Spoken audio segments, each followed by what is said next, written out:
दोस्तों, महाभारत की कथा में कई महान योद्धाओं का जिक्र है। उन्हीं में से एक थे दानवीर कर्ण। तो आज मैं आपको महाभारत के उस कथा के बारे में बताने जा रही हूँ जब कर्ण ने अपनी पत्नी को ही किया एक ब्राह्मण को दान। तो आइए जानते हैं इसके पीछे की पूरी कहानी। वीडियो में आगे बढ़ने से पहले अगर आप मेरे चैनल पर नए हैं तो मेरे चैनल को सब्सक्राइब कर लें। दोस्तों, श्री कृष्ण हमेशा कर्ण की दानवीरता की प्रशंसा करते थे। वहीं अर्जुन और युधिष्ठिर भी दान पुण्य किया करते थे, लेकिन श्री कृष्ण ने कभी उनकी प्रशंसा नहीं की। अब एक दिन अर्जुन ने श्री कृष्ण से इसका कारण पूछा। अब श्री कृष्ण ने कहा, समय आने पर वह यह साबित करेंगे कि सबसे बड़ा दानवीर कर्ण है। अब कुछ समय बाद वर्षा ऋतु आई और 5 दिनों तक लगातार वर्षा हुई। चारों तरफ पानी ही पानी हो गया था।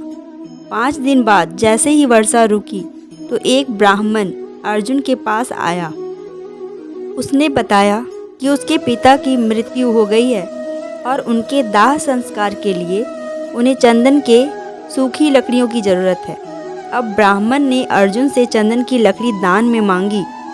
तब अर्जुन ने अपने मंत्री को आदेश दिया कि राजकोष से सूखी चंदन की लकड़ियों का इंतजाम किया जाए।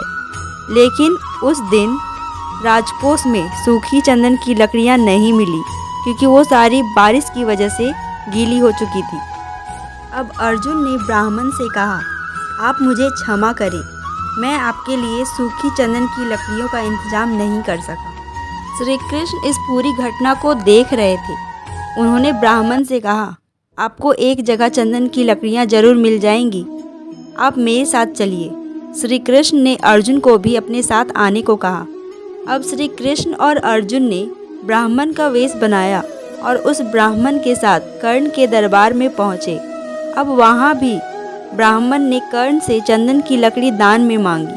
अब कर्ण ने अपने मंत्री से चंदन की लकड़ी का इंतजाम करने को कहा।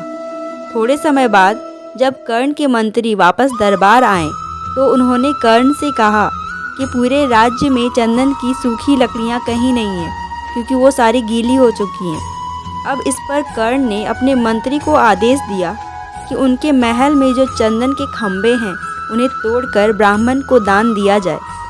मंत्री ने ऐसा ही किया। इस पर ब्राह्मण ने कहा, महाराज, मेरा आपसे अनुरोध है। अब कर्ण ब्राह्मण से कहते हैं, निसंकोच बताइए। ब्राह्मण कहता है कि महाराज, मैं चाहता हूँ इन चंदन की लकड़ियों को आपकी पत्नी खुद लेकर वहाँ रख के आए जहाँ मेरे पिता का दाह संस्कार किया जा रहा है। अब कर्ण बिना संकोच किए ब्राह्मण से कहते हैं, जैसी आपकी मर्जी। जिसके बाद कर्ण अपनी पत्नी को चंदन की लकड़ियाँ लेके ब्राह्मण के साथ जाने के लिए कहते हैं। फिर ब्राह्मण और कर्ण की पत्नी चंदन की लकड़ियों के साथ उसके पिता के दाह संस्कार के लिए चले जाते हैं। अब श्री कृष्ण ने अर्जुन से कहा, देखो, तुम्हारे महल में खंभे भी हैं जो कि चंदन की लकड़ियों के बने हुए हैं, लेकिन तुमने ब्राह्मण को निराश किया। वहीं कर्ण ने फिर अपनी दानवीरता का परिचय दिया। इसलिए तो कहा जाता है, दान वो नहीं जो समृद्ध स्थिति में किया जाता है, बल्कि असली दान तो वो है जो अभाव होने पर भी किया जाता है। तो दोस्तों, आपका कर्ण के इस दानवीरता पे क्या मानना है, कमेंट करके ज़रूर बताइए। और हाँ, अगर वीडियो पसंद आई हो तो लाइक अवश्य करें। धन्यवाद।